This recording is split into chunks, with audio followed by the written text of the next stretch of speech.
Okay. Well, good morning, evening, and afternoon to you all. I'm Jeff with Suprema Tech Support in the North America office. Um, Today, I want to be covering our new CoreStation kit that we're packaging together. First, to introduce myself, I'm Jeff, like I said, with North America office. We're based here in Central Florida. I've been with Suprema since May of last year. I've been in the tech electronic security industry for about 24 years now. I'll have several colleagues be joining us to be able to answer questions as we go through the webinar. I estimate the webinar will take about an hour to cover all the information. And at the completion of the webinar, we'll have a couple of polls for you to answer, and we please ask for you to stay to respond to those polls.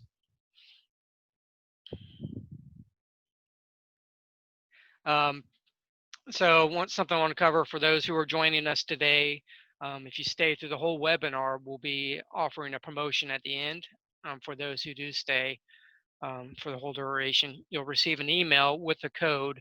This will be able to get a promotion for the new CoreStation kits that we'll be offering.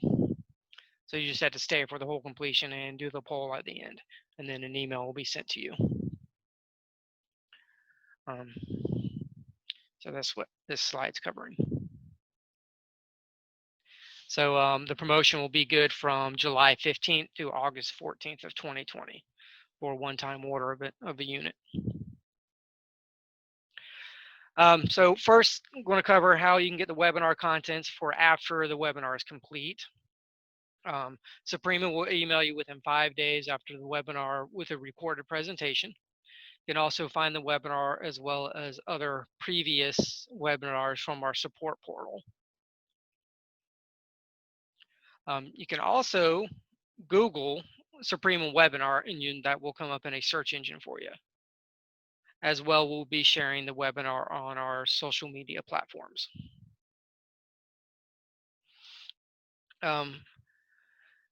Also like to discuss how the webinar, you'll be able to interact with us if you have any questions as needed. There are two different ways of asking questions if you have one.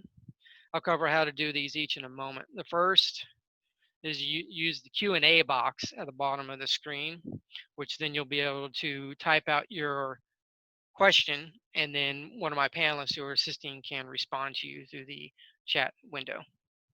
The second is you can click on at the bottom of the screen, you'll have raise your hand, and then we'll be able to click on you so you can actually speak if you wish to do a verbal question as well. So we'll go over actually how one would use this if you're not familiar with using Zoom meetings. And some may already be familiar with this, so it might be just a repeat of information if you're already familiar with it. Once again, covering how to ask questions. Here, this is what the screen should look like. If you move your mouse to the bottom of the screen, you'll get the little chat, raise hand, and Q&A icons to be able to select. If you wish to just ask a question, you can just click on the Q&A, type in your question, one of the panelists can respond that way. Let's cover that. So you got the Q&A button there. And then some panelists will be able to answer you. The second option is you can click on raise hand, and then I can unmute you. Then you can unmute yourself, and then you can ask your question verbally, and I or one of my panelists will be able to respond to you verbally as well.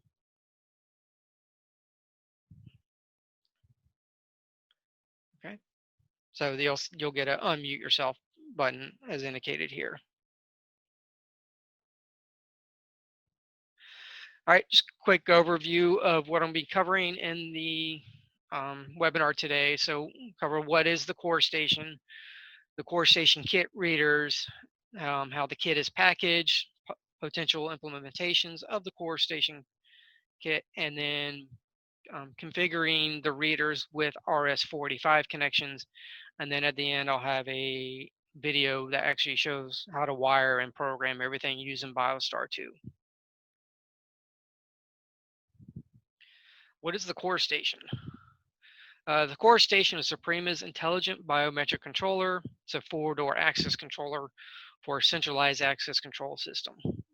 CoreStation can be expanded up to 132 doors when using DM20 expansion modules. It can use many of the different standard access cards or biometrics for credentials, and eventually will allow to use our new mobile credentials or AirFob app as well. It's compatible with your standard party, third-party Wiegand readers as well if you want to use other readers with the unit. It's easily scalable and suitable for small, medium, and up to enterprise level systems. It's easy to set up and configure through Biostar 2 software. Now I'll cover some of the CoreStation specs and the details. Consist of 4 on-door ports. It can store up to 500,000 users. It has 4 Wiegand reader ports as well if you want to use third-party readers, as I mentioned already. But if you're going with the kit option, which is what this webinar is for, you'll use the readers that comes with it, which are the Suprema readers, which when wiring those up, you'll use a 485 connection. The serial communication on the 485 is secured with OSDP version 2 protocols. On the board, there are 5 485 serial ports, along with 8 inputs, 8 outputs, and 4 lock relays. And here I just have a zoomed in of one of the individual door ports. So you can see where you have the 485 connections, power out to the readers, Wiegand outputs to trigger third-party readers such as the LED and so forth. And sorry, someone's got a question.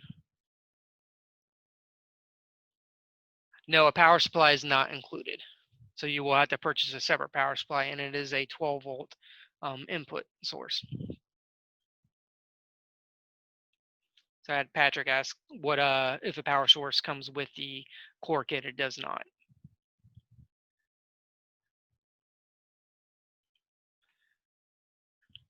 All right, next cover the core kit readers.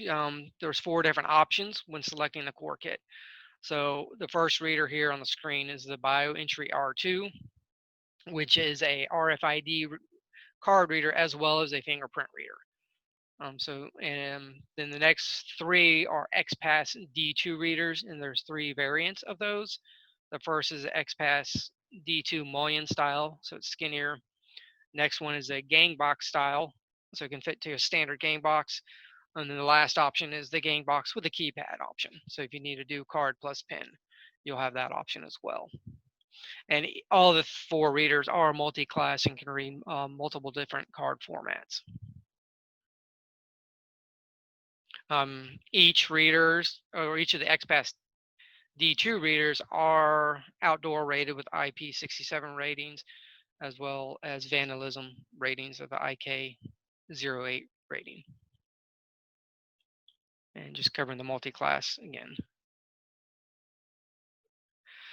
So the kit packaging, here we have a couple of pictures with what the kit box looks like, what you'll see in local distributions or when you order it and receive it. So it just comes in a small box, and it contains the CoreStation itself as well as the readers. Now, when you select the particular kit, you'll have 4 different options again, and each kit will have the same reader of each, so you can't mix and match currently. So kit 1 would be the XPass D2 mullion, so you get the CoreStation as well as 4 mullion XPass D2s. The second kit will be the CoreStation along with the XPass D2 gang box style. Third kit is the CoreStation with the XPass D2 gang box with readers, or I'm sorry, with number pads. And the fourth is the CoreStation with the BioEntry R2 for if you want fingerprint credentials as well. So now I'm going to cover some potential implementations where you want to use the CoreStation kit.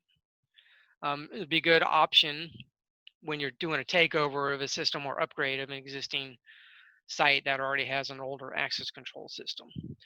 This way you can use the existing wiring that's already going to the doors that are in place. So here in the US, we generally have a 6 conductor wire feeding to standard readers. So this way you would only need to use 2 for power and then 2 for the 485 connection that's in that existing cabling. And then of course your lock power, and then if you have door sensor or a REX button as well, you'll have those cables in place if need be. And then the only other thing you would need is a Ethernet connection directly to the CoreStation, if you so that way it can connect to the Biostar 2 server.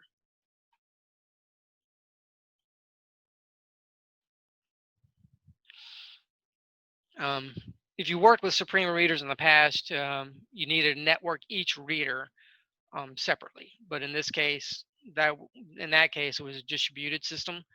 But with the CoreStation Kit, everything can be centralized and housed in one location, such as a centralized comm room. So Hassan's asking if the Core Kit comes with the enclosure. It does not come with the Suprema enclosure, so you will have to provide a separate enclosure as well.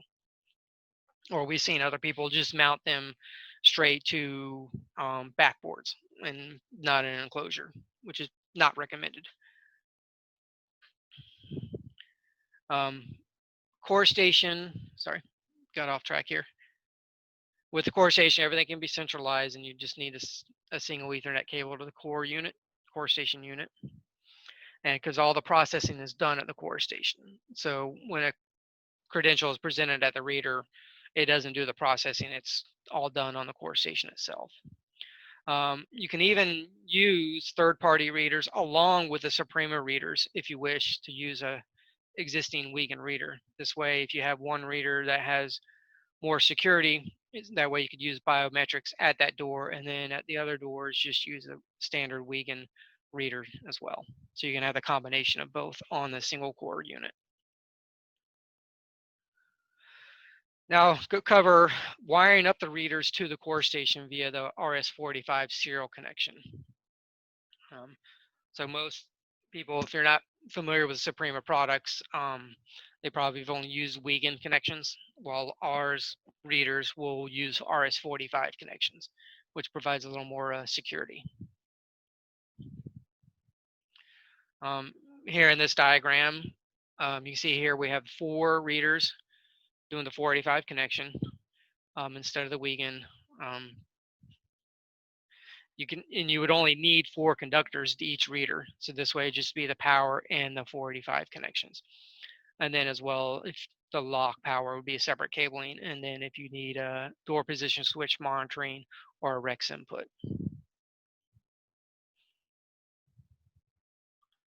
Now in this scenario, you may want to have a read in and read out.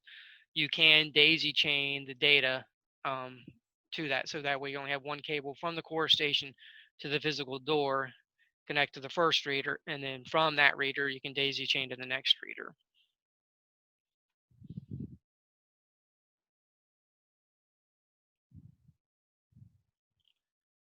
Right. So the next section, if you are going to be daisy chaining, we do highly recommend to use the end of line resistor, which comes with the readers, as well as on the CoreStation boards themselves. There is a dip switch at each door port that you would select. So that way it does have the proper terminations.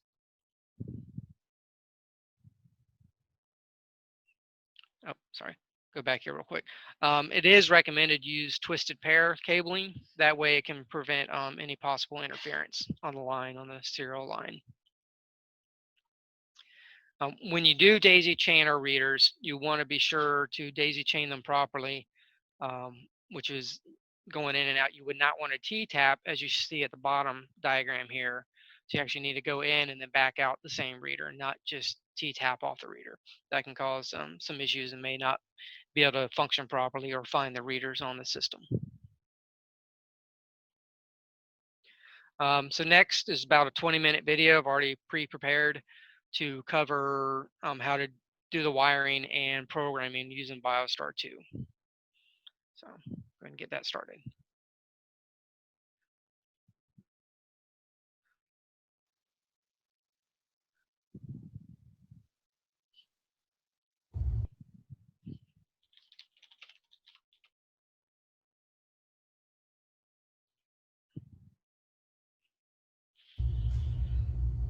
Hi, today I want to show you our Suprema Oh, 4-door access control kit. This is what you might see in distribution when you go to purchase it. So this is what it looks like here. It comes with our CoreStation, as well as 4 different options for the different readers you might use. So we have the BioEntry R2, which is a fingerprint reader as well as a card reader. XPass D2, which is a gang box style with a keypad on it, or an XPass D2 gang box with the gang box style without a keypad, or an XPass D2 mullion style. So in this case today, I have one R2 and one XPass D2 mullion style. So get this a little closer here so we see what we're working with.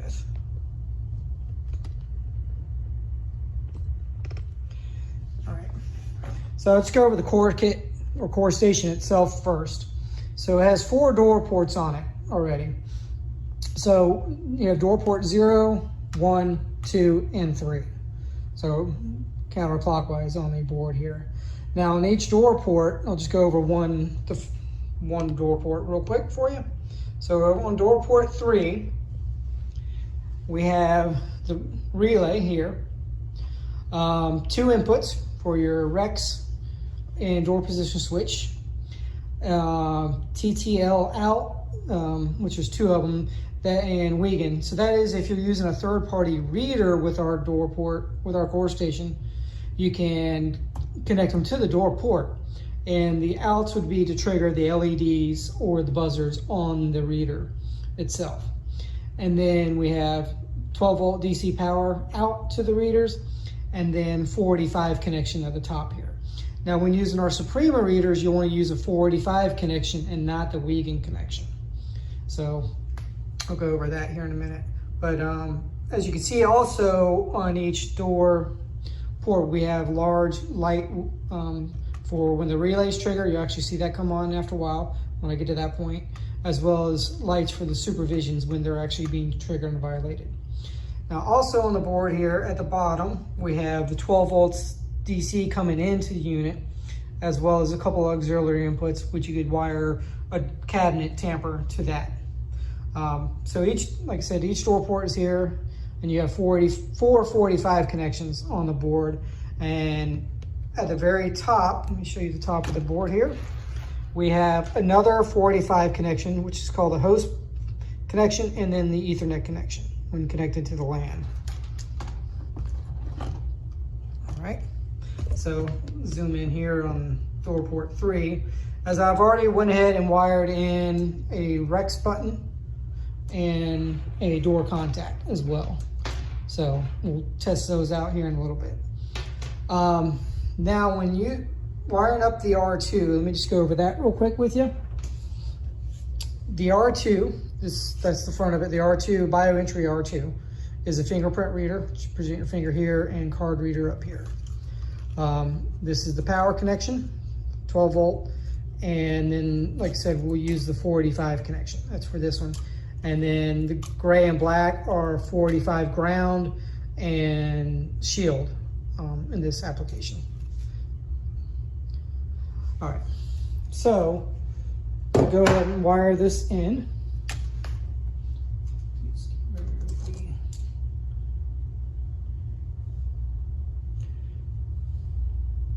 Let's go right into the 45.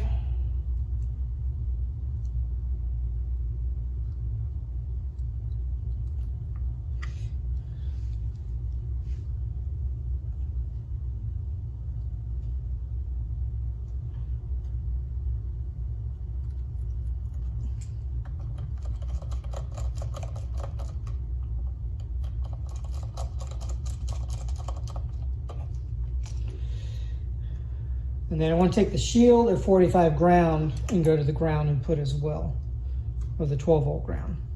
So all the grounds on the board are same polarity and have continuity between them.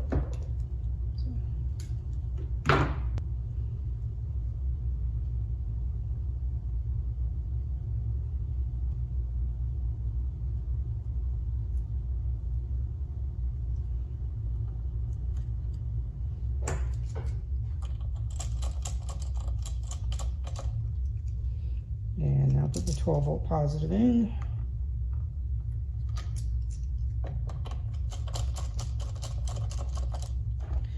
And now with the Rex, I wired into port 6, and the door contact are wired into port 7. Now, something to take note with any of our readers, no matter which model you're working with, there's a serial number here on the back of the unit. It's good to document that serial number before you mount them and document where you mount them, because when you're inside Biostar 2, which is software used to add them in, you see them by serial number. So if you have multiple readers of the same model type, you can't necessarily tell where they're apart. So if you document it beforehand, just a best practice to do so. I'll go ahead and we'll wire in. I have an X-Pass D2 mullion style. I want to wire that into door port 0. And now this is the X-Pass D2 mullion. And now on the back of the unit, it's sealed as far as the wires going in. So this can be outdoor. It's outdoor rated, it can be mounted outdoors and so forth. While the R2 I just showed you, it has pigtails that can come out the back. It's for indoor use only. So with this pigtail here, a lot of people ask, oh, do we have an adapter for that to connect to it? No, we do not. So we just tell people cut it off completely or just cut off the wires you're going to use. This application, I'm going to be using the 485 and power. So take the red and black for the 12 volt, snip them, and then same thing with the 485 connector. And then you can just tape the rest of them off. So let me strip these back.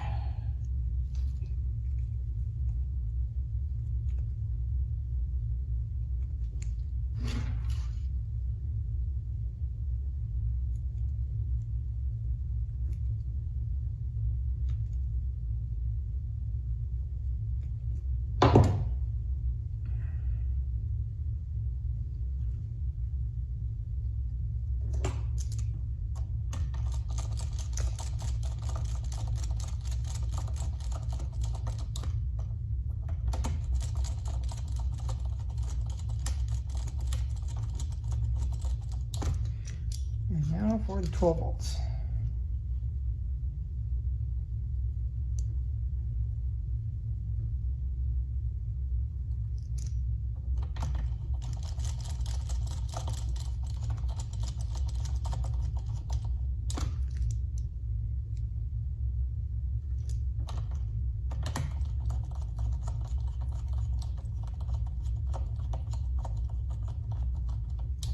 And once again, I have my Rex button, which I wired into input 0 and a door contact into input 1. All right. So go ahead at the top, I'm going to go ahead and plug my Ethernet connection in. And then at the bottom, I already pre-wired the 12 volts coming in. So let's get that plugged in.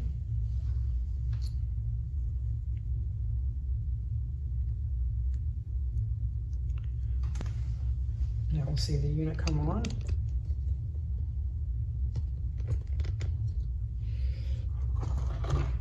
Okay. Okay, so now we've got the CoreStation all wired up. We'll go ahead and find it inside of Biostar 2 and configure the system. So here we're at the dashboard. So first, I'm already logged in, so go ahead and click on Devices. Then you would click up here, Search Devices. Found the CoreStation. Go ahead and click Add. One device is added. So just go in here to the CoreStation Properties. Click on this page. It brings up the CoreStation Properties. This field you can change, so you can label it to what is appropriate. If it's in a particular comm room, if you have multiple of them, you can label it which comm room or so forth, so you can identify it and know where to install that. Pick your time zone. I'm in the Eastern time zone. Here, if you want to set the IP or change it, you could do so. So if you uncheck that, And then you can change the IP and change the server and so forth. Scroll down here. That's pretty much all you'll need initially for that. Hit apply. Now come up to the CoreStation in the directory tree. If you right click and then do search slave device, what it's going to do is pull the 485 circuits for any devices on there, and we're looking for the BioEntry R2 and the XPath D2 we've already wired in. It sees it here, finds their IDs and so forth. So just acknowledge. Got the tamper because I don't have the back plate on the back of the unit, so it has a tamper built in. So in this case, we'll go to the property page of the R2. Once again, in the name field, you can name this. So we want to call this lobby to office door, or actually reader. And then down here you have the different means of authentication, which you have fingerprint only, and you can do card and fingerprint. So you have the options of both when it's configured this way. So just scroll down, got a few other options, different card types the reader will read when using cards as well. So go ahead and hit apply. Now go to the XPath D2. We'll call this front entrance reader. And here with authentication mode, you have card only because that's all it can do. It has no fingerprint or biometrics on it. And apply. Okay, once you're done with that, we'll go ahead down to doors. Click add door. We'll call this front entrance door. Now, under this drop down, you'll pick the device. Don't pick the CoreStation, you'll actually pick the reader. I've seen people pick the CoreStation and it's not working because it's not an actual reader. So do front entrance reader. Now that's wired into door port 0 of the CoreStation, so we want to select relay 0. And then for the exit button, it is wired into input 0 as well. And then the door sensor is input 1.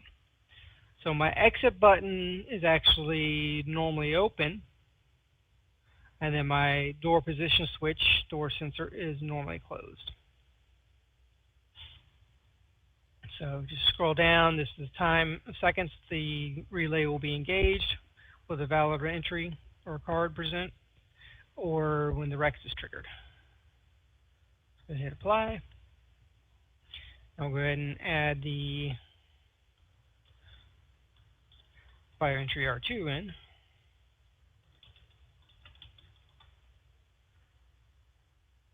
Go ahead and pick the lobby office door. That is wired to door port 3, so we use relay 3. And the REX button is tied to input 6, while the door position switch is input 7. And once again, my REX is normally open while my door position switch is a normally closed circuit. And apply. Okay. Now we'll go up to users, and we'll add myself in as a user.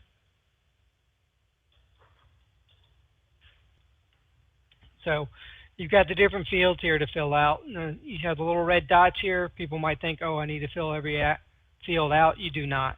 Just focus on the name field and then the ID field. Now the ID field will auto-populate as you put users in, but you can change this as you're creating a new user. But once you save the user or apply the user, you cannot come back and change this user ID. So if you want to have your own custom user number or ID numbers, make sure you set them up as you're creating new users. Operator level refers to if the individual will be logging into the Biostar 2 software. I'm not going to set this up for that, so just leave that as none. Now this is where you'll present or add your credentials. So first I want to give myself a fingerprint credential. Select the device you want to enroll on. So we just select the bioentry R2. Go ahead and click View Image, just to show so you can see what it looks like when it's reading the finger. So click Add. This brings up your first finger. You can actually have multiple fingers if you want. You can have up to 10, but I'm only going to do one in this case. So I'll go ahead and delete these others I created.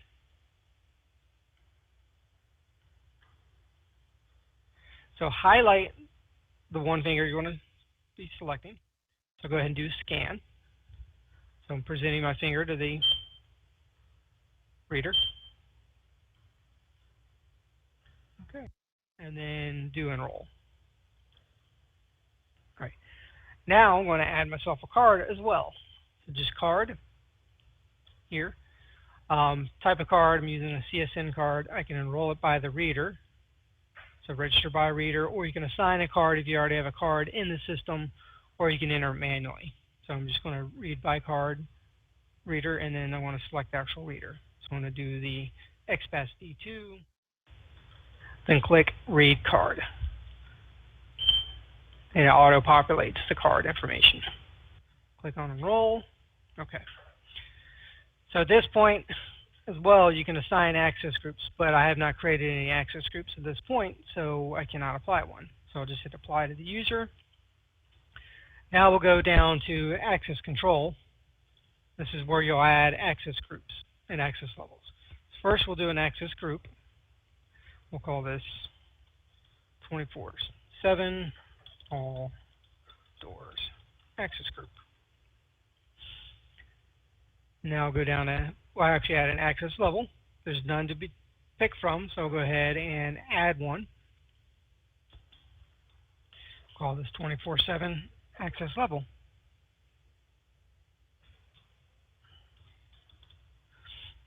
And then here you select your doors. So I'll go ahead and do all doors, and then the schedule, which right now this is the default schedule always, which is 24/7. And apply.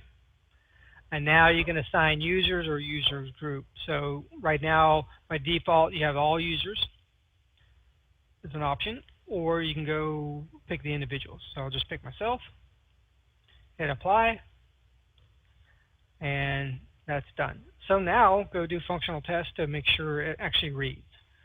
So we'll go over here to monitoring so you can see what's happening in the logs while I actually read. So I'll go ahead and present the cards to the XPath D2. See the relay fires and disengages. And now if I do the Rex, it fires as well. Show one more time because you can see how the supervised changes when it's engaged. Okay. And now I'll go ahead and do my finger to the R2. The relay changes state. That's good. Now I'll present my card. See the reader's flashing yellow because it's expecting another input. So now I'll present my finger again and it engages. And then I'll do my Rex button and the relay engages and release it. And now you can see if I move the door contact magnet, I'll get a door force. I'm going to go ahead and acknowledge that. Return my magnet. And then I'll do a valid read. Remove the magnet and simulating a door held open. Now you get the door held open alarm. And that's it for configuring the CoreStation with the XPath D2 and a BioEntry R2. All right, there we go. That's it for the video. So I appreciate you watching that. That really concludes my presentation at this point. Now we just see if anyone has any questions, comments, or concerns at this point before we proceed to the polls. So there doesn't seem to be any questions. Wait another moment here, see if anyone else has anything. All right, I'll go ahead and we'll do the first poll.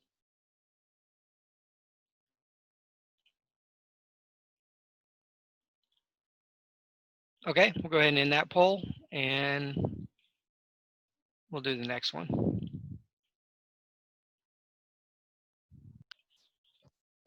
Okay, I want to end this poll. Looks like we do have a few questions.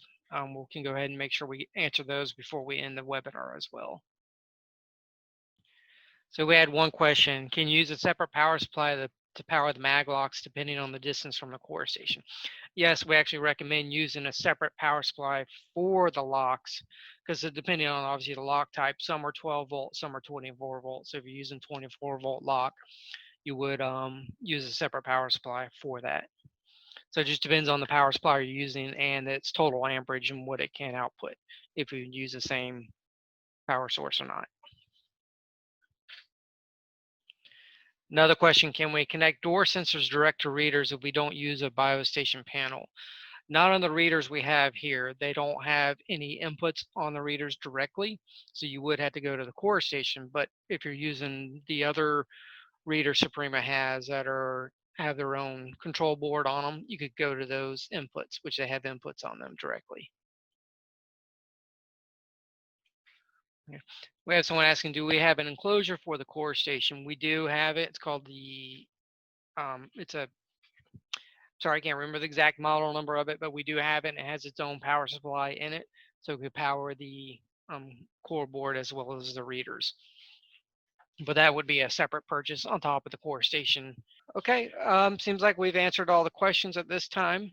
So once again, probably in about 5 days, you should receive an email with the recording of the webinar and all the questions and contents. Thank you very much for your time. Appreciate it. Y'all have a good day.